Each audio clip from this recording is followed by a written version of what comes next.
नमस्कार मित्रों, Trans World radio India की प्रस्तुति सत्यवचन कार्यक्रम में आप सबका अभिनंदन करते हैं।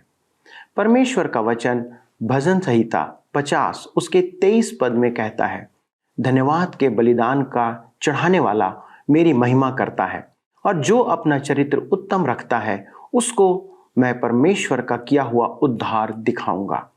ये किसी मनुष्य की नहीं परंतु परमेश्वर की प्रतिज्ञा है। परमेश्वर इस पृथ्वी पर उसका आदर करने वालों को ढूंढता रहता है कि उन पर अपनी मुक्ति के कार्य का प्रदर्शन करे। जिसने आपको और मुझे बनाया है वह आपके और अपने बीच में किसी दूसरे का हस्तक्षेप नहीं चाहता है। इस बात को हमेशा याद रखें दोस्तों। आप सीधे परमेश्वर से संपर्क कर सकते हैं, चाहे आप कोई भी क्यों ना हो। और इस बात को जान ले कि हमें बनाने वाले 2 या 3 या 4 ईश्वर नहीं है, सिर्फ और सिर्फ एक ही परमेश्वर है जिसने मुझे और आपको बनाया है। इसलिए वह हम मनुष्यों से अपनी ही आराधना स्तुति करवाना चाहता है, क्योंकि उसी ने सब कुछ बनाया है और उसी के द्वारा सब कुछ रचा गया है। उसकी सही पहचान हमें उसकी महिमा करने के लिए प्रेरित करती है। जिस दिन आप उसे जान जाएंगे, आप उसकी आराधना और महिमा करना चाहेंगे। उसकी महिमा करने के द्वारा वह अपनी आशीष हम पर प्रकट करता है। हम आज के अध्ययन के द्वारा जानेंगे कि वह हम में कितनी रुचि रखता है, बशर्ते कि हम उसे सही रूप में और उसकी वास्तविकता को जानने पाएं। आइए अपने अध्ययन को आरंभ करें। प्रिय मित्रों, आइए आज अपने अध्ययन में आगे बढ़ते हुए आज हम देखेंगे सेवक के गुणों के 3 परिप्रेक्ष्य प्रकट करने के बाद अब पौलुस अपनी भावनाओं का प्रदर्शन करता है। पौलुस की व्यक्तिगत पुकार, यह पौलुस के मन की पुकार प्रतीत होती है। वह कुरिन्थ के विश्वासियों के लिए कैसा ललकता था। वे मसीह में विश्वास के शिशु थे। वे अभी सांसारिकता से मुक्त नहीं थे, परंतु उसका मन उनके लिए ललकता था। ऐसा प्रतीत होता है कि इस अध्याय में और अगले अध्याय में उसका दिल टूट गया है। हम 2 कुरिन्थियों की पत्री 6 अध्याय उसके 11 से 13 पद में पढ़ते हैं। लिखा है, हे कुरिन्थियों, हमने खुलकर तुमसे बात की है। हमारा हृदय तुम्हारी ओर खुला हुआ है। तुम्हारे लिए हमारे मन में कोई संकोच नहीं, पर तुम्हारे ही मनों में संकोच है। पर अपने बच्चे जानकर तुमसे कहता हूं कि तुम भी उसके बदले में अपना हृदय खोल दो। पौलुस अपने प्रेम भरे दिल को खोल रहा है और वह अपने प्रेमियों के हृदय में भी हलचल उत्पन्न करता है। यहाँ रोचक बात तो यह है कि वह परमेश्वर से और उसके वचन से घृणा करने वालों और परमेश्वर से तथा धर्मशास्त्र के प्रेमियों को हानि पहुंचाने का प्रयास करने वालों के मन को भी विहल कर देता है। कलीसिया के आरंभिक इतिहास में हम देखते हैं कि यह सच है, वरन आज भी यह सच ही है। यदि आप परमेश्वर के लिए खड़े हों तो पाएंगे कि आपको कीमत चुकानी पड़ेगी। अब हम धर्मशास्त्र के एक महत्वपूर्ण अध्याय पर पहुंच रहे हैं। यह एक ऐसा धर्मशास्त्र है जो गलत समझाया जाता है और गलत व्यवहार में लिया जाता है। कुछ लोग इसे अति कठोर एवं प्रेम से रहित बना देते हैं, परंतु पौलुस की ये बातें दुखी मन से निकल रही थी, क्योंकि वह कुरिन्थ के विश्वासियों के लिए बहुत अधिक चिंतित रहता था।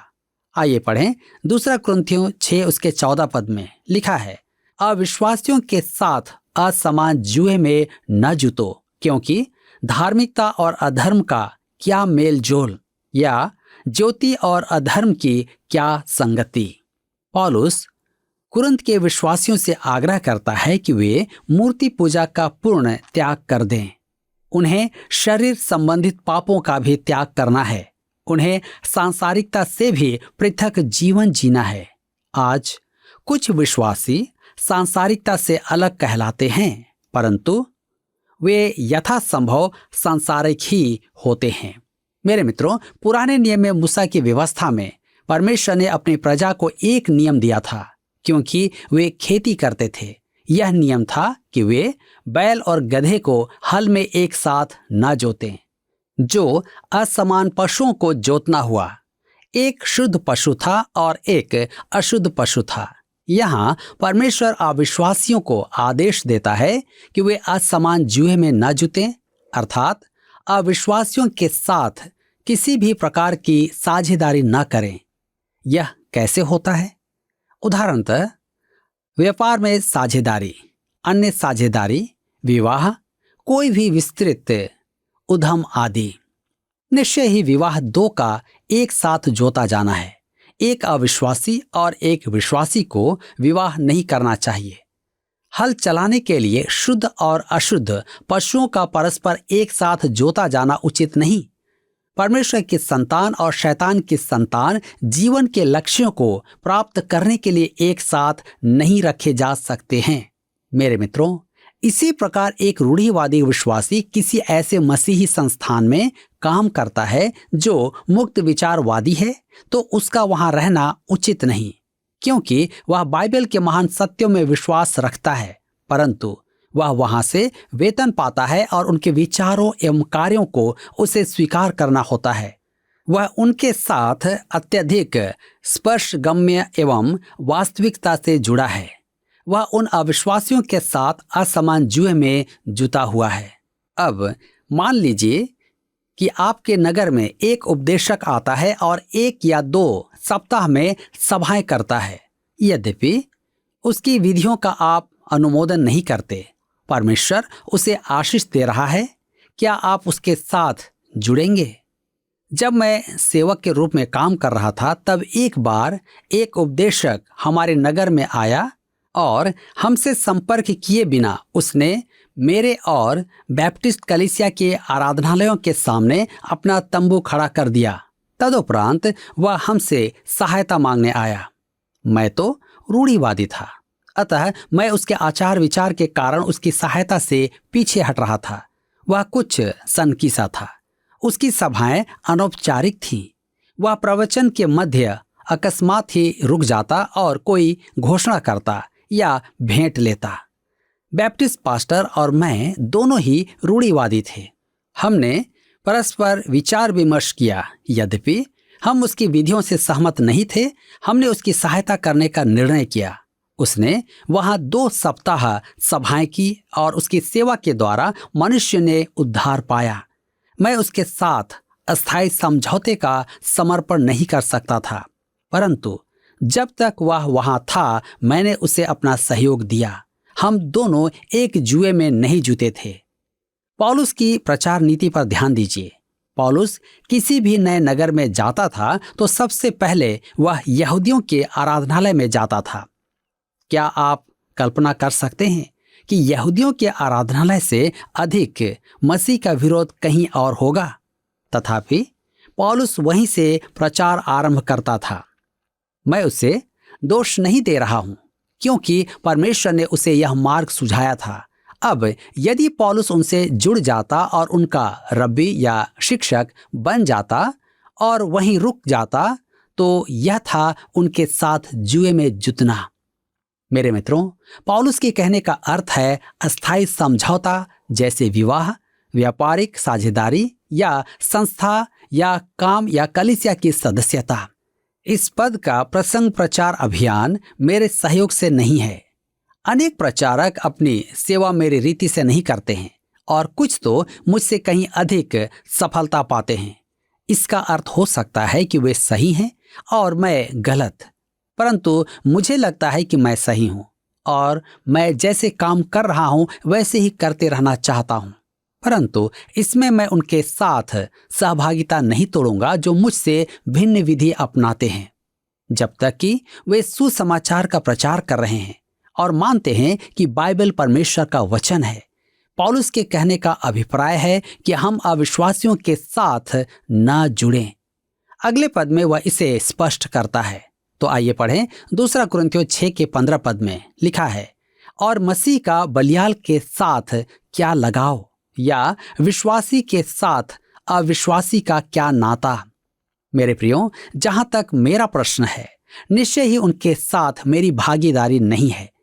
मैं उनके साथ अस्थायी समझौता नहीं करता हूं और विश्वास करता हूं कि आप भी नहीं करेंगे। हम इस आदेश को गलत समझकर हमसे अलग विधि द्वारा प्रचार करने वाले विश्वासियों के संबंध में प्रासंगिक न बनाएं। 2 कुरिन्थियों 6 के 16 पद में लिखा है, और मूर्तियों के साथ परमेश्वर के मंदिर का क्या संबंध है, क्योंकि हम तो जीवते परमेश्वर के मंदिर हैं। जैसा परमेश्वर ने कहा है, मैं उनमें बसूंगा और उनमें चला फिरा करूंगा, और मैं उनका परमेश्वर होऊंगा और वे मेरे लोग होंगे। अब पौलुस मूर्ति पूजा पर विशेष चर्चा करता है। परमेश्वर के मंदिर का मूर्ति पूजा से कोई समझौता नहीं है। परमेश्वर का यह मंदिर कहाँ है? विश्वासियों की देह परमेश्वर का मंदिर है। हम पवित्र आत्मा का मंदिर हैं, जिसमें परमेश्वर अंतर्वास करता है। वह मूर्तियों के साथ समझौता नहीं कर सकता। 2 कुरिन्थियों 6 उसके 17 और 18 पद में हम पढ़ते हैं, इसलिए प्रभु कहता है, उनके बीच में से निकलो और अलग रहो, और अशुद्ध वस्तु को मत छुओ, तो मैं तुम्हें ग्रहण करूंगा, और मैं तुम्हारा पिता होऊंगा और तुम मेरे बेटे और बेटियां होगे। यह सर्वशक्तिमान प्रभु परमेश्वर का वचन है। पौलुस कुरिन्थ के विश्वासियों से आग्रह कर रहा है कि वे अलग होकर अपना शोधन करें। उन्हें मूर्तियों से साझेदारी नहीं करनी है। उन्हें सांसारिकता वरन सांसारिक मानसिकता से अलग रहना है। यह आसानी से कलीसियाओं और विश्वासियों के जीवन में प्रवेश कर जाती है। मेरे मित्रों, विश्वासी को अशुद्ध वस्तुओं का स्पर्श भी नहीं करना चाहिए। यहोशू की पुस्तक में हमने देखा था कि विश्वास ही के द्वारा यहोशू और इस्राएल वंशियों ने यरीहो का गढ़ वाला नगर जीता था, परंतु अकान ने परमेश्वर द्वारा घोषित अशुद्ध एवं श्रापित वस्तु घर में रख ली थी।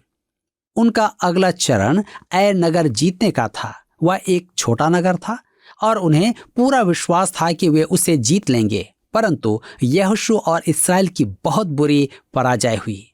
परमेश्वर सांसारिकता और अशुद्ध वस्तुओं से पृथकीकरण चाहता है। आज अनेक विश्वासी अपने आप को पृथक कहते हैं। वे यह नहीं करते, वह नहीं करते, परंतु वे पीठ पीछे बुराइयां करते हैं। उनकी जीभ ओछी है। उन्हें बोध नहीं होता कि यही तो सांसारिकता और अशुद्धता है। दूसरी ओर वे कपड़े भी ऐसे मर्यादा से रहित पहनते हैं और खाने में पेटूपन दिखाते हैं, परंतु कहते हैं कि वे पृथक विश्वासी हैं। मेरे प्रियो, मैं न्याय नहीं करना चाहता हूं। हमें किसी का न्याय करना भी नहीं चाहिए, परंतु मेरा मन कहता है कि चेतावनी दूं। हमें बहुत ही अधिक सावधान रहना है। परमेश्वर की बातें करना, मसीह को अपना उद्धारकर्ता कहना और कहना कि वह हमसे प्रेम करता है, उसके निमित्त स्वयं को पृथक मानना बहुत आसान है, परंतु सच तो यह है कि यथार्थ में उसके लिए पृथक संसार से अलग नहीं है। जब मैंने सेवा में प्रवेश करने का निर्णय लिया था, तब मेरे बैंक के अध्यक्ष ने मुझे अपने कक्ष में बुलवाया। वह अभक्त मनुष्य था। वह ऐसी ऐसी कस्में खाता था जैसी मैंने कभी किसी के मुंह से नहीं सुनी। मेरे विचार में वह विहल हो गया था कि मैं अपनी नौकरी त्याग कर बाइबल अध्ययन के लिए जा रहा हूं।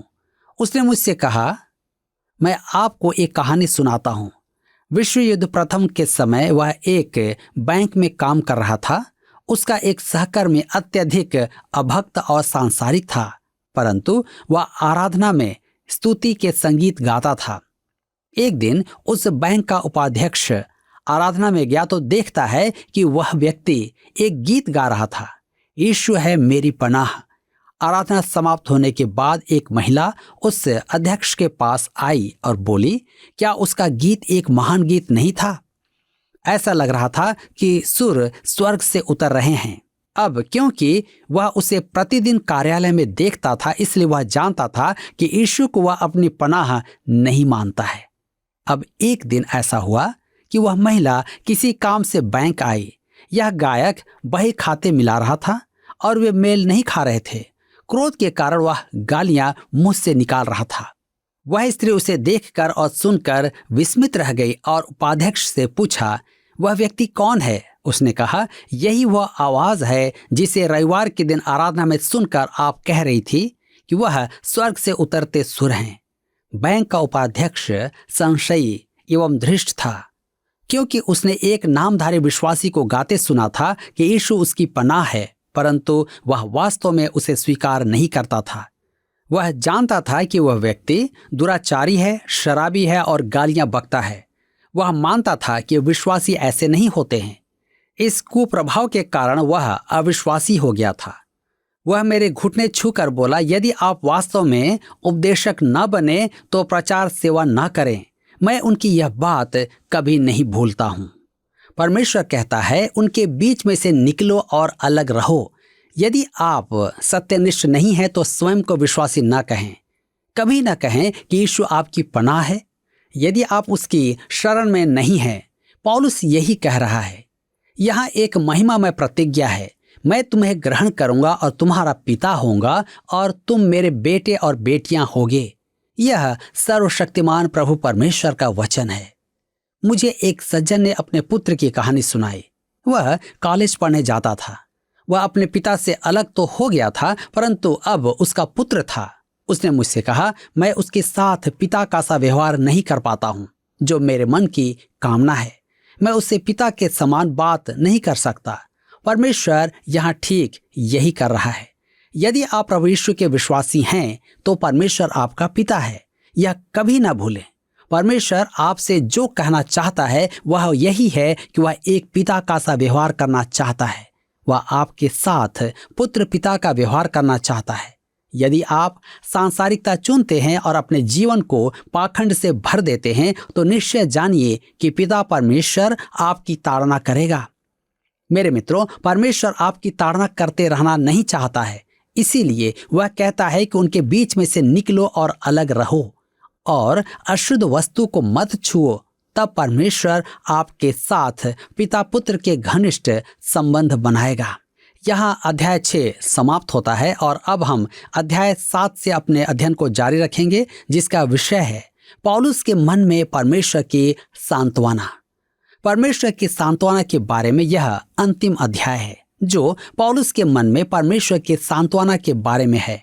एक व्यक्तिगत एवं अद्भुत अध्याय। इस अध्याय की पृष्ठभूमि के लिए हमें स्मरण करना होगा कि कुरिन्थ की कलीसिया में एक पुरुष घोर अपराध का दोषी था। उसके संबंध अपने पिता की पत्नी के साथ अवैध थे। वह उसकी सौतेली माँ थी। कलीसिया उसके इस दुराचार को अनदेखा कर रही थी। पौलुस ने अपने प्रथम पत्र में उन्हें चेतावनी दी थी कि वे उसके साथ कुछ करें। अब उन्होंने उसे चिताया तो उसने पश्चाताप किया और अपने पापों का अंगीकार किया। अब पौलुस उन्हें दूसरा पत्र लिख रहा है। पौलुस के पत्र का सही प्रभाव पड़ा और उन्होंने उस व्यक्ति के साथ जो किया वह सही था। तीतुस पौलुस के पास उसके बारे में समाचार लाया कि वह अपने पापों के लिए रोता है और मानता है कि वह कलीसिया द्वारा स्वीकार करने योग्य नहीं है। पौलुस इसी के संदर्भ में कह रहा है। दूसरा कुरिन्थियों की पत्री 7 के 1 पद में लिखा है, अतः हे प्रियो, जबकि ये प्रतिज्ञा हमें मिली हैं तो आओ हम अपने आप को शरीर और आत्मा की सब मलिनता से शुद्ध करें और परमेश्वर का भय रखते हुए पवित्रता को सिद्ध करें। पौलुस कौन सी प्रतिज्ञाओं के बारे में कह रहा है? अध्याय 6 के अंत में जो प्रतिज्ञाएं हैं उनके बारे में कह रहा है। परमेश्वर ने कहा कि यदि हम उसकी आज्ञा मानेंगे तो वह हमारा पिता होगा और हम उसके पुत्र पुत्री हो जाएंगे और वह हमारे साथ यह संबंध निभाएगा। परंतु यहाँ एक बात पर आपने ध्यान दिया है। यहाँ यह नहीं लिखा है कि यदि हम उनमें से निकलकर पृथक न हुए तो उद्धार से वंचित हो जाएंगे। इसका अर्थ है कि यदि हम निकलकर पृथक न हुए और पवित्र जीवन नहीं जिए तो परमेश्वर हमारे साथ वह व्यवहार नहीं करेगा जो एक पिता अपने पुत्र के साथ करता है। मैंने आपको एक सांसारिक पुत्र के पिता के दिल की बात सुनाई थी। मैं अपने पुत्र के साथ पिता का व्यवहार करना चाहता हूं, परंतु मैं असहाय हूं। वह मुझसे अलग हो गया है और वह परेशानियों और कठिनाइयों में पड़ा हुआ है। वह मुझसे घृणा करता है। इस कारण मैं उसका पिता नहीं हो सकता। वह उस सांसारिक पुत्र का पिता था, परंतु पिता का प्रेम दर्शाने में असहाय था। परमेश्वर हमें पिता का अनुराग अनुभव करवाना चाहता है। हम में से अधिकांश जन अनुभव नहीं कर पाए हैं कि हमारे पास कैसा अद्भुत पिता है, परंतु हम उसे एक सच्चा पिता होने का अवसर प्रदान नहीं करते हैं। हम परिवर्तन लाने के लिए क्या कर सकते हैं? पौलुस इसका उत्तर देता है, अतः हे प्रियो, जबकि ये प्रतिज्ञा हमें मिली है, तो आओ हम अपने आप को शरीर और आत्मा की सब मलिनता से शुद्ध करें। हम अपने को कैसे शुद्ध करेंगे? हम पाप के दोष से अपना विवेक स्वयं शुद्ध नहीं कर सकते। मैं दोषी विवेक का कलंक स्वयं नहीं धो सकता, परंतु परमेश्वर ने यह काम किया है। मसीह की मृत्यु और लहू के बहाने के द्वारा, मसीह के लहू द्वारा अपने पापों का शोधन प्राप्त करने के बाद हमारे मनों को दैनिक प्रदूषण से शोधन की आवश्यकता होती है। जी हाँ, विश्वास करके वचन को ग्रहण करने और उस पर आचरण करने के द्वारा मैं शरीर और आत्मा की सब अशुद्धता से स्वच्छ हो जाता हूँ। यूहन्ना 17:17 में यीशु के कहने का अर्थ यही था, सत्य के द्वारा उन्हें पवित्र कर, तेरा वचन सत्य है। संसार का सर्वोत्तम साबुन परमेश्वर का वचन है। वह हमारा सच्चा शोधन करता है। पवित्र आत्मा हमें सामर्थ बनाता है कि हम अपने जीवन में पाप का निवारण करें। मेरे मित्रों, पौलुस कहता है कि हमें शरीर और आत्मा की सब अशुद्धियों से स्वयं को शुद्ध करना है। परमेश्वर की दृष्टि में पाप कैसा भी हो, वह गंदगी ही है। अब शरीर के पाप और आत्मा के पाप में क्या अंतर है? शरीर की अशुद्धि वह है जो शरीर द्वारा किए गए पाप हैं।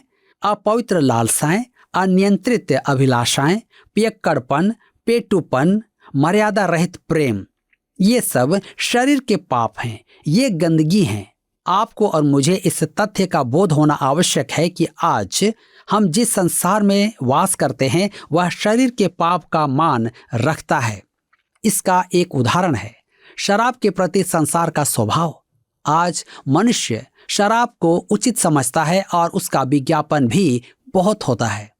मैंने एक विज्ञापन सुना, आज एक परिपक्व, बुद्धिमान और सफल मनुष्य की पहचान है कि वह मिश्रित शराबें पीता है।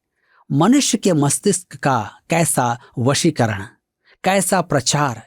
किसी भी राजनीतिक शासक ने ऐसा परिपूर्ण कार्य नहीं किया है। शराब के प्रति रुचि गलत विचार परिवर्तन लाती है। यह विज्ञापन जिसकी मैंने चर्चा की वह किसी शराब का विज्ञापन नहीं था। यह उस संस्था का विज्ञापन था जो शराबियों के मध्य सेवा करती है। उस विज्ञापन में यह भी लिखा था कि कुछ लोग नहीं जानते कि शराब के साथ कैसा व्यवहार करें। मैं कहूँगा हैं, बहुत हैं, लाखों लोग हैं, और हम इन शराब के प्रेमियों के लिए अस्पताल का खर्च उठाने के लिए कर भर रहे हैं। बाइबल इस विषय में क्या कहती है? सुनिए, हबक्कुक क्या कहता है। हबक्कुक की पुस्तक 2 अध्याय उसके 15 पद में लिखा है, हाय उस पर जो अपने पड़ोसी को मदिरा पिलाता और उसमें विष मिलाकर उसको मतवाला कर देता है कि उसको नंगा देखे। यदि आप अपने घर में अपने पड़ोसी को शराब पिलाते हैं, परमेश्वर आप पर दया करे। परमेश्वर का वचन इसे झिड़कता है। मेरे मित्रों, आज आपका जीवन कैसा है?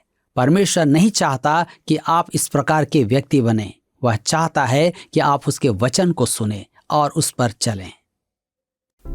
पिछले प्रश्न का उत्तर है सी, व्यर्थ जाने देना है। उद्धार प्राप्त करने के बाद सांसारिकता में मगन रहना परमेश्वर के अनुग्रह को व्यर्थ जाने देना है। आज का प्रश्न है, असमान जुए के संदर्भ में पुराने नियम में बैल और गधे को एक जुए में जोतने का नियम था। उपरोक्त कथन खाली स्थान है। ए सही, बी गलत। मित्रों, इस प्रश्न का उत्तर हमें कल सुबह 6 बजे से पहले विकल्प ए, बी, सी या डी के साथ अपना नाम, पता, स्थान के साथ 9651433397 पर SMS या व्हाट्सएप करें। सभी विजेताओं को विशेष पुरस्कार प्रदान किए जाएंगे। धन्यवाद। क्या आपको यह कार्यक्रम पसंद आया? अभी हमें एक मिस कॉल करें और आप अगले विजेता हो सकते हैं।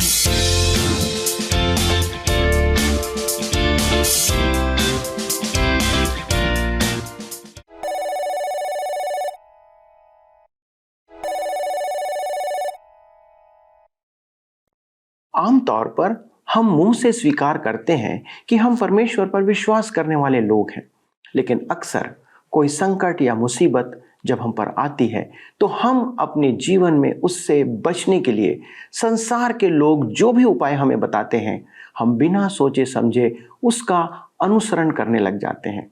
और ऐसे में कई बार हम जीवित और सच्चे परमेश्वर के प्रति अपने समर्पण को भूल जाते हैं, खो देते हैं और असमान जुए में जुट जाते हैं।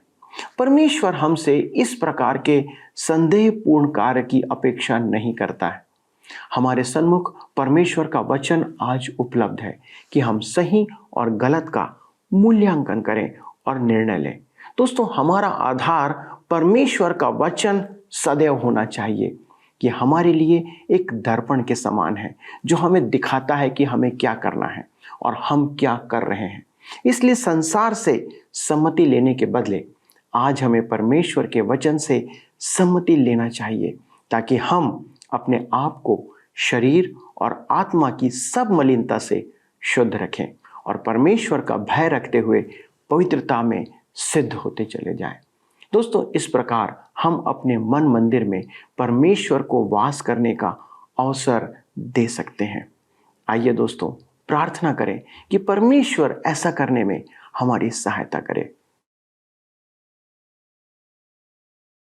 स्वर्गीय पिता परमेश्वर, हम आपको धन्यवाद देते हैं प्रभु यीशु क्रिस्ट के नाम से कि आपने हमें अपने पवित्र वचन दिए हैं जो सदैव हमारी अगुवाई करता है।